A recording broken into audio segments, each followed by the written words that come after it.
નમસ્કાર મિત્રો, વાસ્તુ ટિપ્સ. શું તમે પૈસાની અછતથી પરેશાન છો? તો કરો આ ઉપાયો. ઘરમાં સકારાત્મકતા આવશે અને આર્થિક લાભ થશે. એ જાણીએ તે પહેલાં આ વિડીયોને લાઈક કરજો, ચેનલને સબસ્ક્રાઈબ કરજો અને કોમેન્ટ બોક્સમાં જય માં લક્ષ્મી જરૂરથી લખજો. દરેક વ્યક્તિના જીવનમાં વાસ્તુશાસ્ત્ર મહત્ત્વની ભૂમિકા ભજવે છે, જેમાં વ્યક્તિના જીવન સાથે જોડાયેલી દરેક વસ્તુને લઈને કેટલાક એવા ઉપાયો પણ જણાવવામાં આવ્યા છે, જેનું યોગ્ય રીતે પાલન કરવામાં આવે તો વ્યક્તિને આર્થિક સમસ્યાઓનો સામનો કરવો પડતો નથી અને ઘરમાં સકારાત્મકતા પણ રહે છે.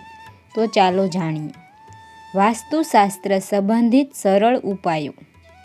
વાસ્તુશાસ્ત્ર અનુસાર જો તમે આર્થિક સમસ્યાઓથી પરેશાન છો તો તિજોરીમાં હળદરનો એક ગઠ્ઠો રાખો. એવું માનવામાં આવે છે કે આવું કરવાથી દેવી લક્ષ્મી પરિવારના સભ્યો પર કૃપા કરે છે અને આર્થિક સમસ્યાઓ દૂર થાય છે.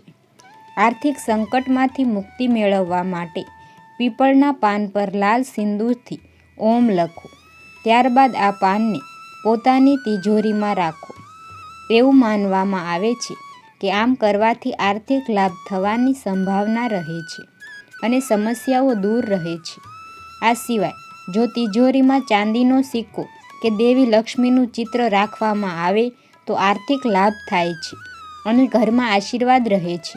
ધાર્મિક માન્યતાઓ અનુસાર દક્ષિણાવર્તી શંખને ઘરની તિજોરીમાં રાખવું પણ શુભ માનવામાં આવે છે.